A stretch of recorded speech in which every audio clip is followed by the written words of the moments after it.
Olá, eu sou a Rossana e este é o Opposite Extremes. Ensinos de Jesus. Os Apóstolos.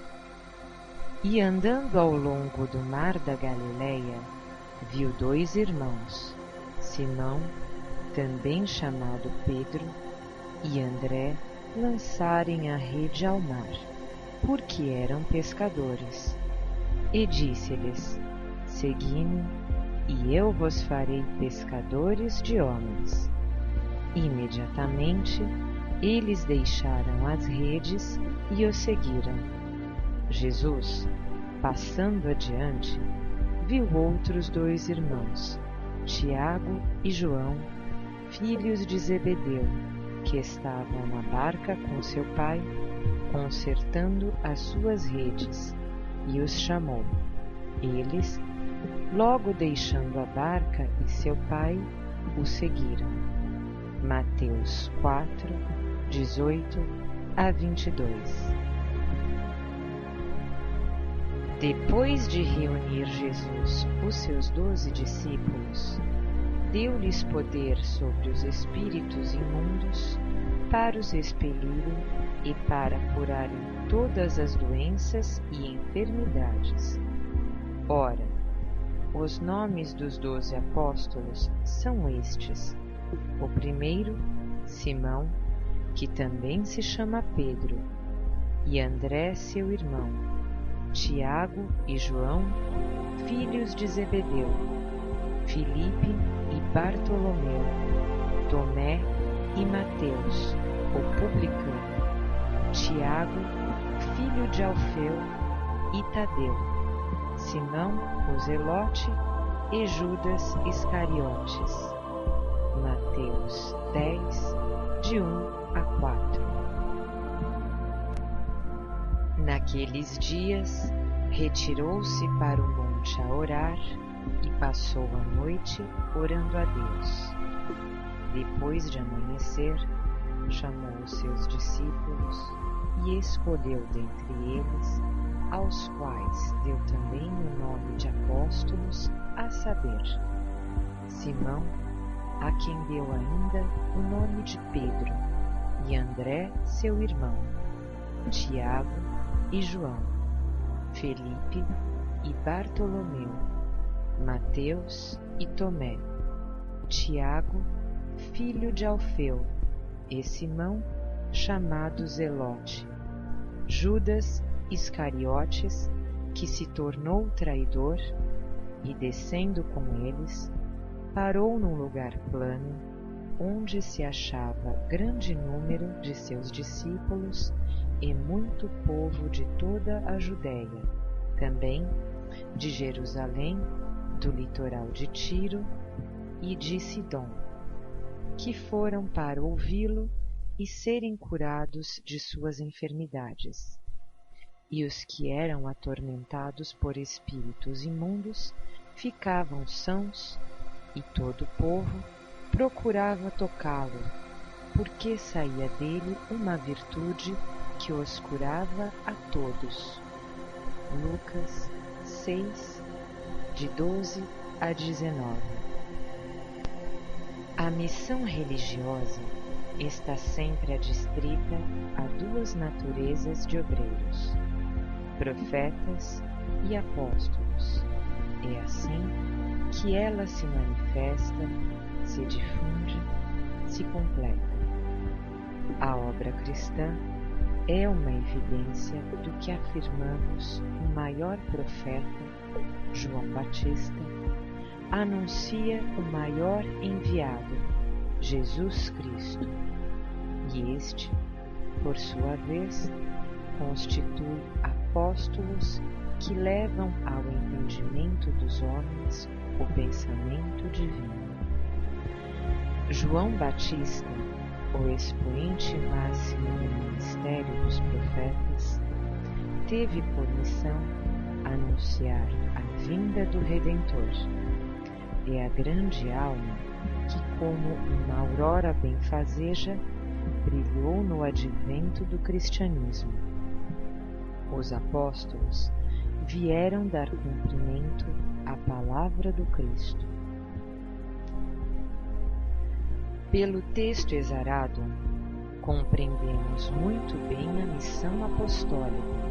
Jesus, depois de levar o seu pensamento ao Pai Celestial para receber suas intuições, desce do monte, escolhe os apóstolos que o deveriam auxiliar na missão divina e, dirigindo-se a um lugar onde se achavam vários prosélitos e uma multidão de povo que, saídos de diversas cidades, tinham ido ouvi-lo e serem curados por ele, dá-lhes a substanciosa lição de como deveriam exercer a nobre missão, para cuja tarefa os constituíra obreiros.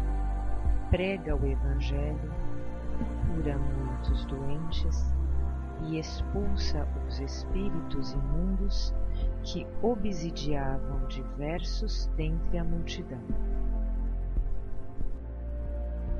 Numa breve narrativa, é impossível fazer referência minuciosa a todos os apóstolos. Congregamo-los, reuni-los, sintetizamos todos eles no apóstolo Pedro, que parece era o orador oficial da turma, segundo se depreende dos Atos dos Apóstolos e de outras passagens evangélicas.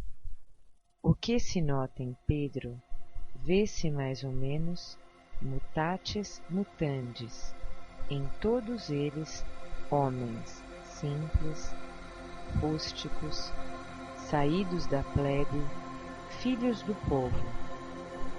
Pedro, pois bem, pode caracterizar o colégio apostólico. Qual é a biografia deste homem?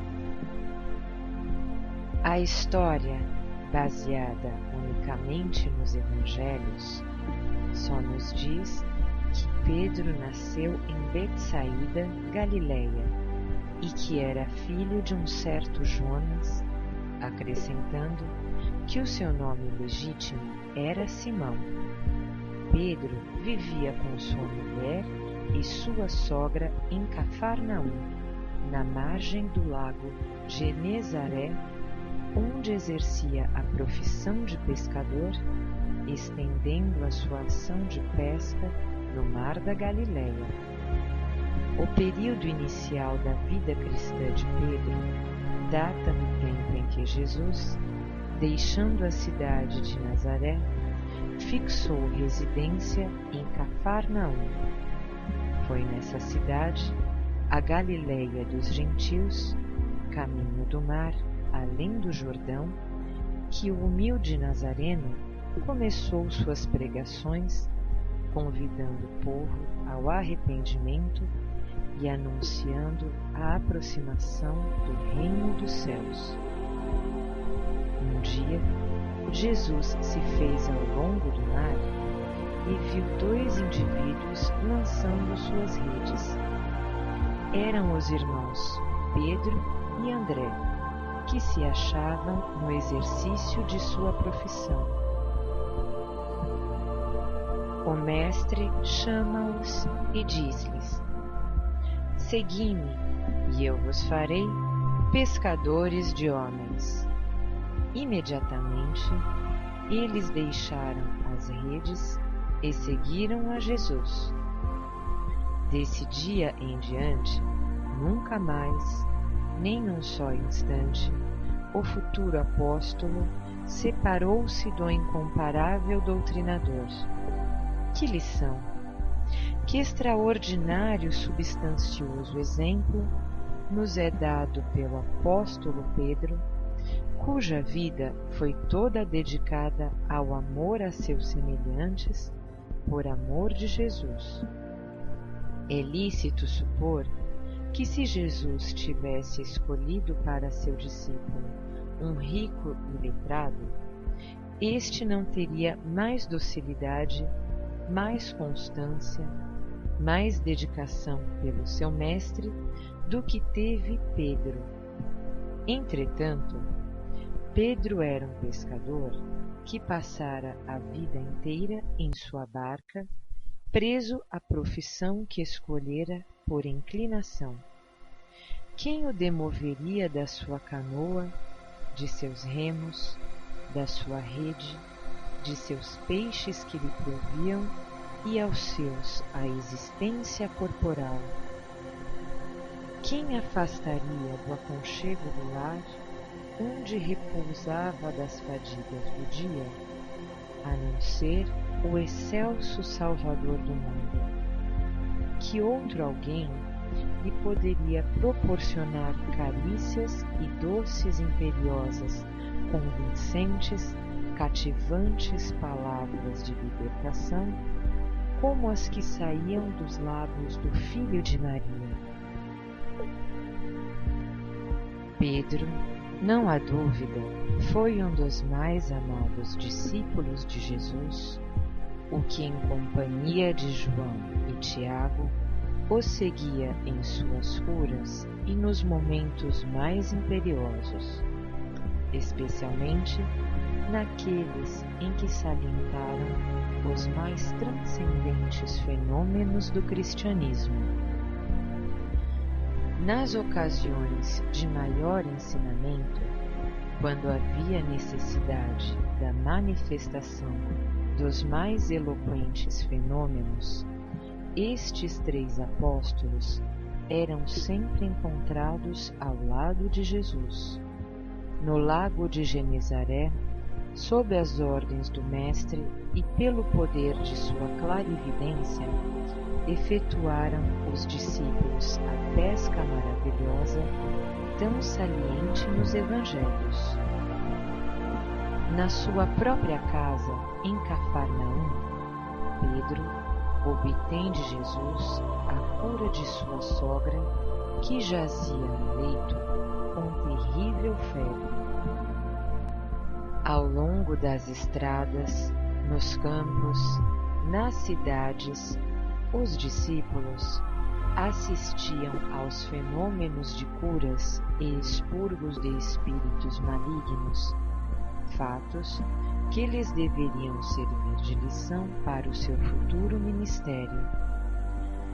No mar da Galileia, eles viam absortos, sob as ordens do Mestre, a cessação da tempestade que ameaçava de naufrágio a frágil barquinha que vogava como uma casca de noz sobre as encrespadas batidas pelo vento enfurecido.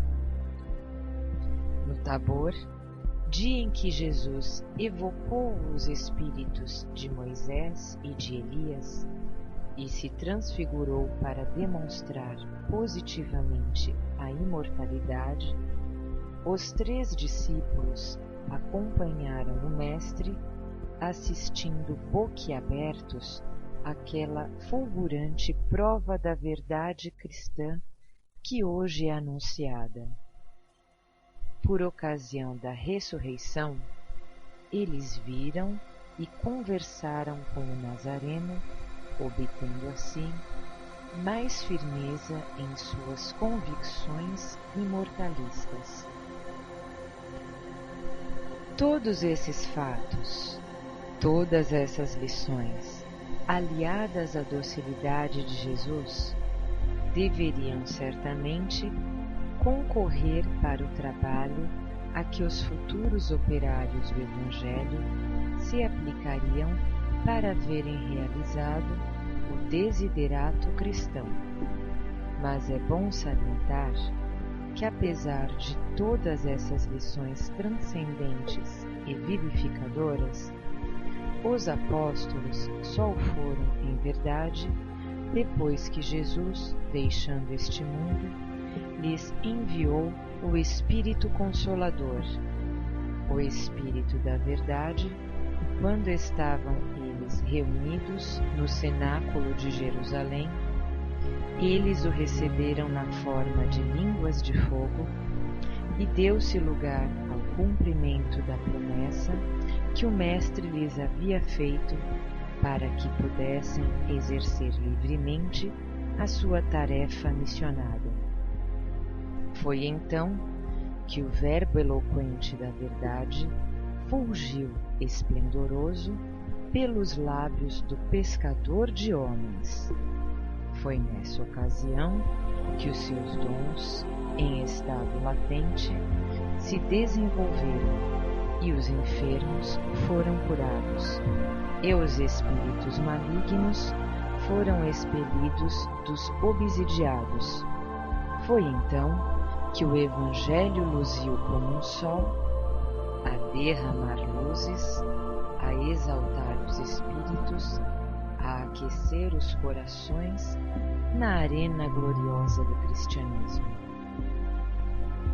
Não nos deteremos para salientar os feitos apostólicos que assinalam os fatos do cristianismo.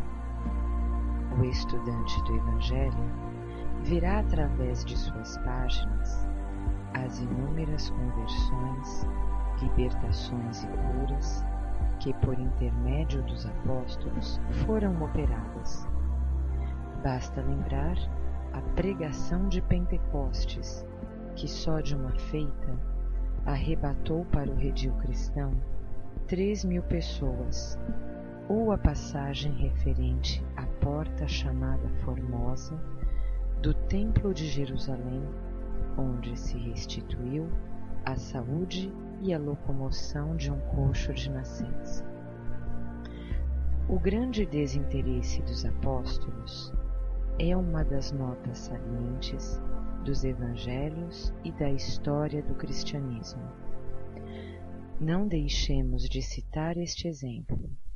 Havendo um dia Simão, o mago, o astrólogo, oferecido a Pedro certa quantia para que este lhe concedesse a graça da imposição das mãos, Pedro lhe respondeu: pereça contigo teu dinheiro, pois julgaste adquirir com ele o dom de Deus.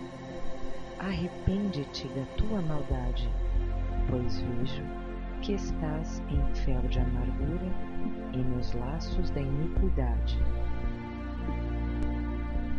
Para concluir, diremos: a missão apostólica é de conversão e de regeneração sob os ditames básicos do amor, síntese da doutrina do Cristo.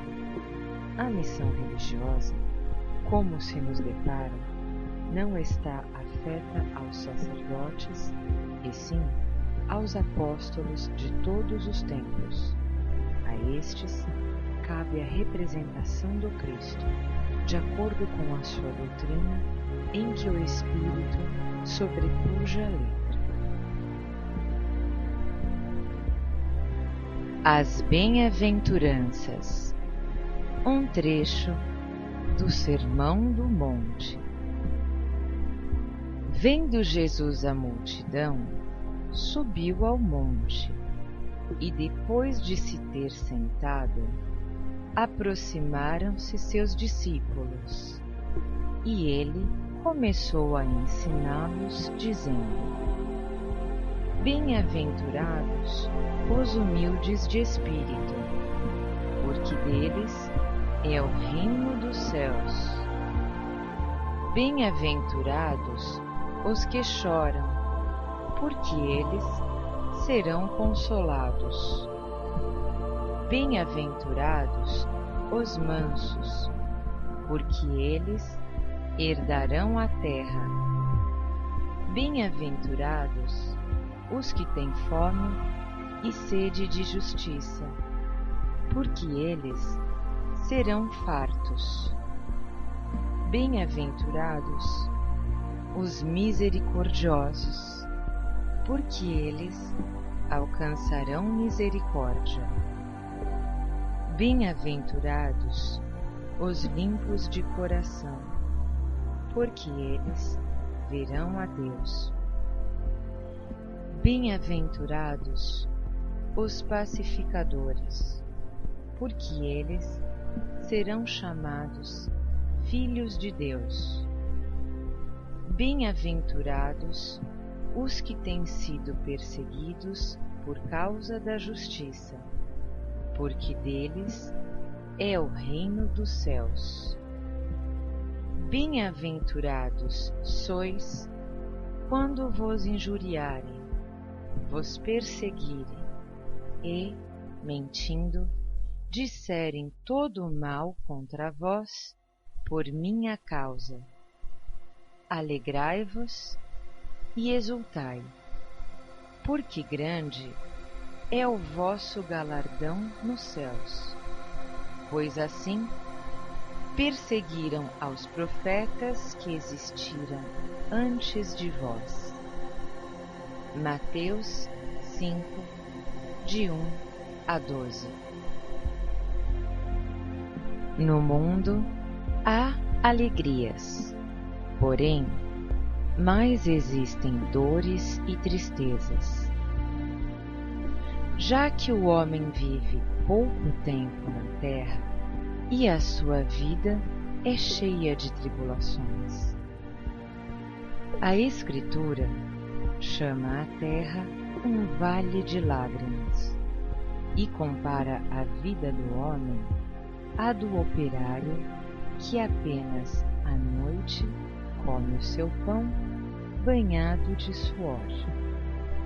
Sentimos-nos, neste mundo, vergados ao peso da dor. Hoje, amanhã ou depois, ela não deixa de visitar-nos. O peso dos infortúnios acompanha a humanidade em todos os séculos. O homem vem ao mundo com um grito. Um gemido de dor é o seu último suspiro. Do berço ao túmulo, a estrada da vida está semeada de espinhos e banhada de lágrimas. Quantas ilusões, quantas amarguras, quantas dores passamos neste mundo. A dor é uma lei semelhante à da morte. Penetra no tubúrio do pobre como no palácio do rico. Neste mundo ainda atrasado, onde viemos progredir, a dor parece ser a sentinela avançada a nos despertar para a perfeição. Max Nordau dizia: ide de cidade em cidade e batei de porta em porta. Perguntai se aí está a felicidade, e todos vos responderão: não, ela está muito longe de nós. Mas se é verdade que o Senhor permitiu que os sofrimentos nos assaltassem, não é menos verdade que também nos proporciona a esperança com que aguardemos dias melhores. Bem-aventurados os que sofrem, pois serão consolados. A esperança é a estrela que norteia as nossas mais belas aspirações. É a estrela que ilumina a noite tenebrosa da vida e nos faz vislumbrar a estância de salvamento. A vida na terra é um caminho que nos conduz a paragens luminosas da vida eterna. Não é um repouso, mas uma preparação para o repouso. Paulo, o apóstolo dos gentios, recordando-nos em uma de suas luminosas epístolas à vida real, disse: dia virá em que despiremos a veste mortal para vestir a da imortalidade. Atravessamos a existência na terra como o soldado atravessa um campo de fogo e de sangue. E os bravos e os fortes de espírito cravam nas muralhas o seu estandarte e levantam o grito de vitória. É isto que nos ensina o cristianismo com a sua doutrina consoladora. Tomado de compaixão pelo mundo, Cristo desce das alturas, senta-se sobre um alto monte, atrai a si multidões de desventurados e começa o seu monumental sermão com as consoladoras promessas. Bem-aventurados os pobres, os aflitos, os que choram, porque deles é o reino dos céus. A palavra boa, a esperança, proporciona resignação, coragem e fé aos desiludidos das promessas do mundo. O homem que confia e espera em Deus vê nos sofrimentos o resgate de suas faltas, um meio de se purificar da corrupção. É preciso ter fé, é preciso ter esperança. Dizei ao moribundo que em verdade não morrerá, e ele, animado pela vossa palavra, enfrentará a morte e não sofrerá o seu aguilhão. A esperança é a consolação dos aflitos, a companheira do exilado, a amiga dos desventurados, a mensageira das promessas do Cristo. Perca o homem tudo: bens, fortuna, saúde, parentes, amigos, mas se a esperança, filha do céu, o envolve, ele prossegue em sua ascensão para o bem, para a vida, para a imortalidade. Do alto do monte, tomado de tristeza pelas desventuras humanas, o Senhor ensina às multidões os meios de conquistar, com o trabalho por que passavam, o reino dos céus, e a todos recomendava resignação na adversidade, mansidão nas lutas da vida, misericórdia no meio da tirania e higiene de coração, para que pudessem ver Deus.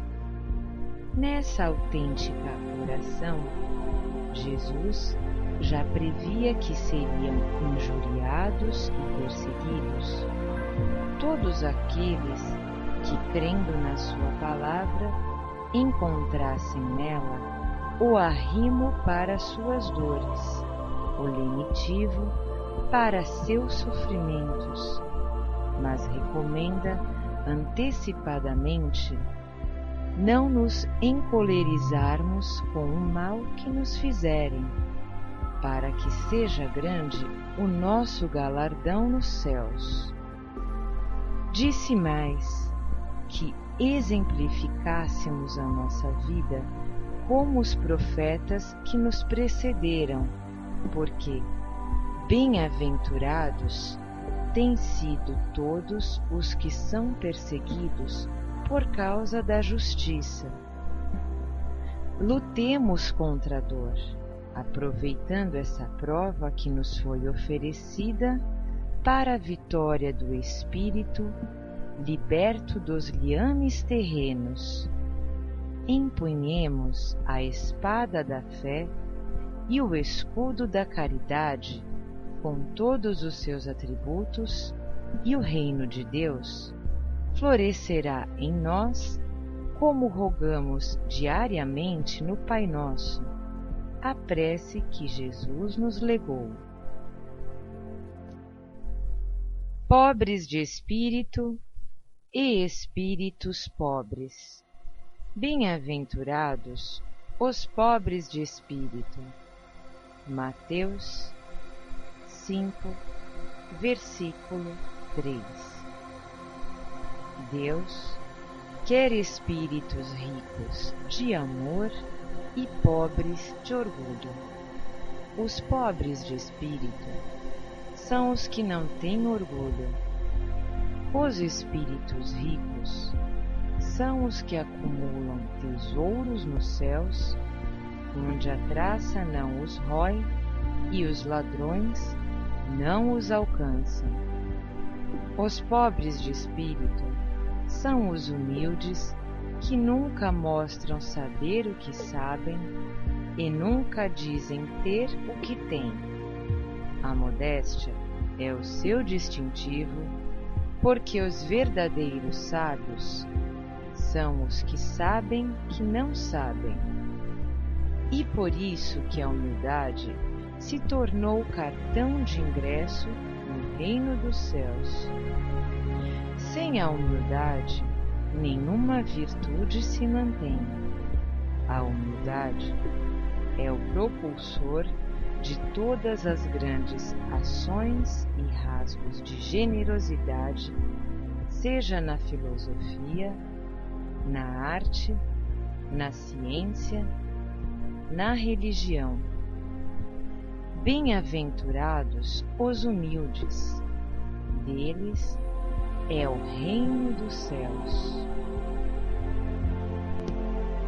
Os humildes são simples no falar, sinceros e francos no agir, não fazem ostentação de saber, nem de santidade, abominam os bajulados e servis, e deles se compadecem.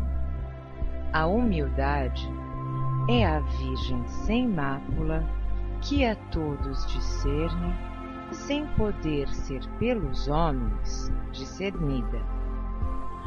Tolerante em sua singeleza, compadece-se dos que pretendem afrontá-la com o seu orgulho.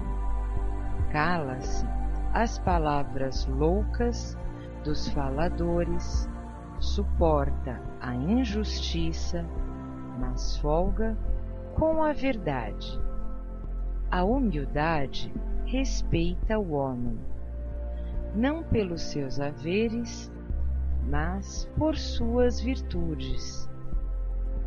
A pobreza de paixões, de vícios, de baixas condições que prendem ao mundo e o desapego de efêmeras glórias, de egoísmo, de orgulho, amparam os viajores terrenos que caminham para a perfeição.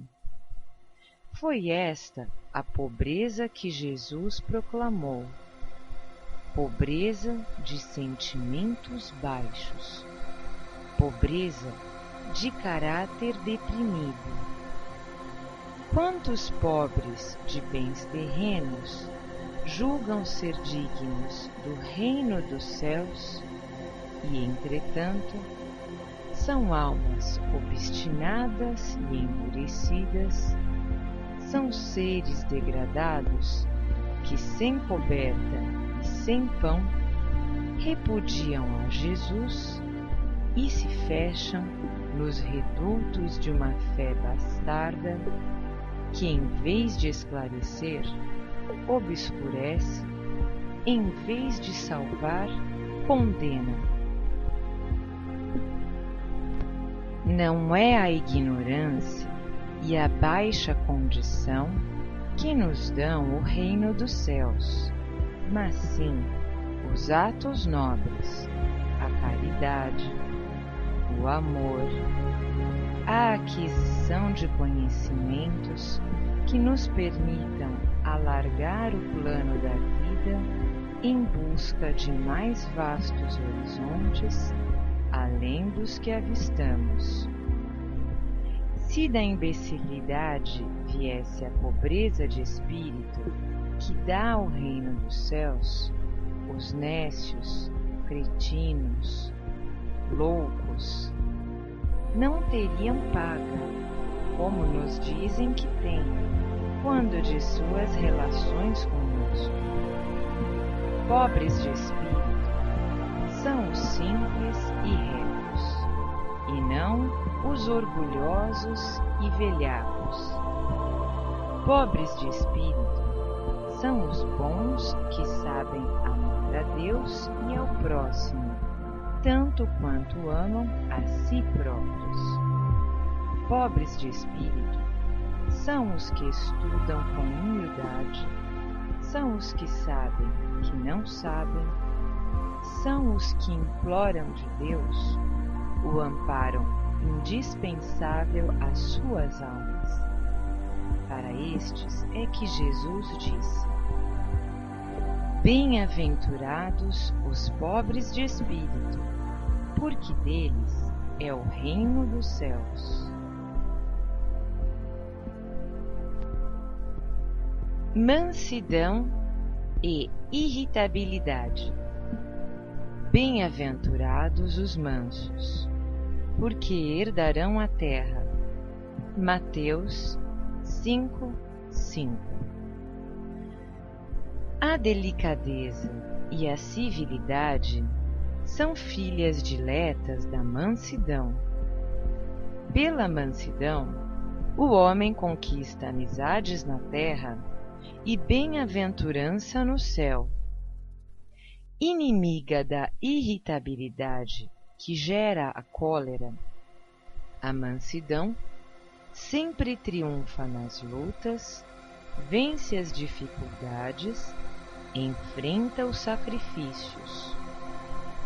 Os mansos e os humildes de coração possuirão a terra, porque se elevam na hierarquia espiritual e se constituem outros tantos propagadores invisíveis do progresso de seus irmãos, guiando-lhes os passos nas veredas do amor e da ciência, nobres ideais que nos conduzem a Deus. Aprendei de mim, disse Jesus, que sou humilde e manso de coração. É em Jesus que devemos buscar as lições de mansidão de que tanto carecemos nas lutas da vida.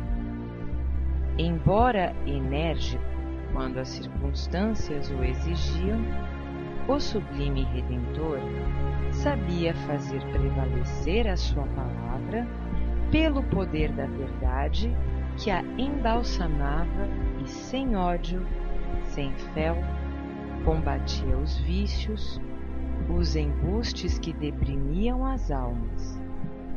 Sempre bom, manso, sincero, caritativo, prodigalizava a seus ouvintes os meios de adquirirem o necessário à vida na terra e a felicidade no céu.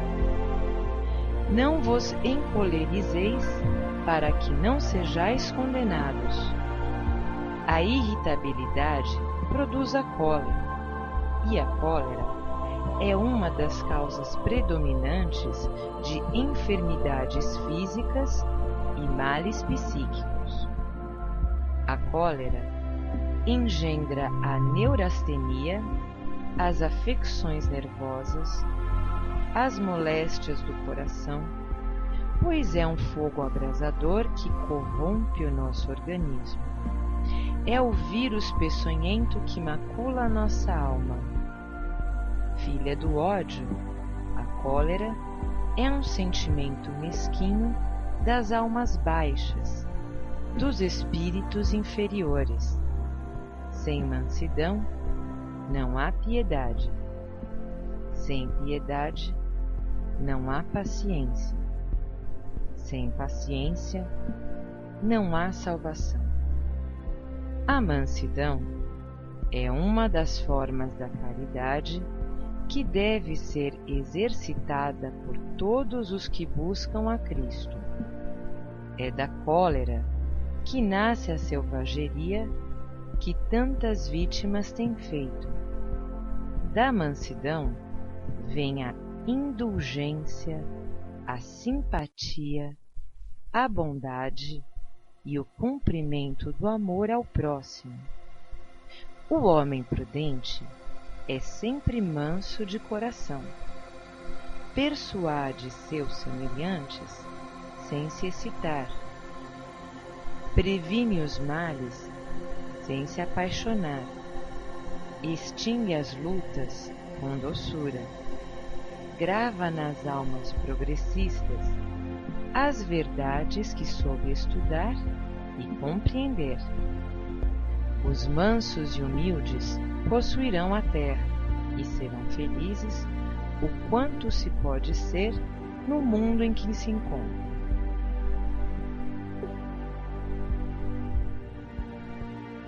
Higiene do coração. Bem-aventurados os limpos de coração, porque eles verão a Deus. Mateus 5:8. Há corações limpos e há corações sujos. Para aqueles reservou o Senhor a visão de Deus. E assim, como há necessidade da higiene do corpo, para que o corpo funcione regularmente, com mais forte razão, faz-se preciso higiene do coração, para que o espírito ande bem. É preciso limpar o coração para se ver a Deus. Ninguém há de coração sujo que tenha olhos abertos para o Supremo Artífice de todas as coisas. A boca fala do que o coração está cheio. Do interior procedem as más ações, os maus pensamentos. Coração sujo, homem sujo. Coração limpo, alma límpida, apta para ver Deus. Faz-se mister limpar o coração. Mas de que forma começar esse asseio? É preciso que nos conheçamos primeiramente. É preciso conhecermos o coração. Conhece-te a ti mesmo. Saber quem somos e os deveres que nos cumpre desempenhar, interrogar cotidianamente a nossa consciência, exercitar um culto estritamente interno, tal é o início dessa tarefa grandiosa para a qual fomos chamados à Terra. A limpeza de coração substitui o culto externo pelo interno. As genuflexões, as adorações pagãs, as preces cantadas e mastigadas, nenhum efeito têm diante de Deus. O que o Senhor quer é a limpeza, a higiene do coração. Fazer culto exterior sem o interior é o mesmo que caiar sepulcros que guardam podridões. Limpar o coração é renunciar ao orgulho e egoísmo com toda a sua prole malfazeja. É pensar, estudar, compreender, é crer no amado Filho de Deus pelos seus ditames redentores.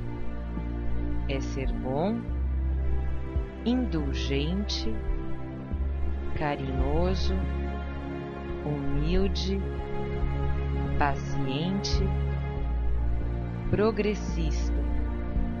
É finalmente renunciar ao mal para abraçar o bem, deixar a aparência pela realidade, preferir o reino dos céus ao reino do mundo, pois só dentro do Supremo pode haver a glória de Deus, e lá poderemos ver a Deus.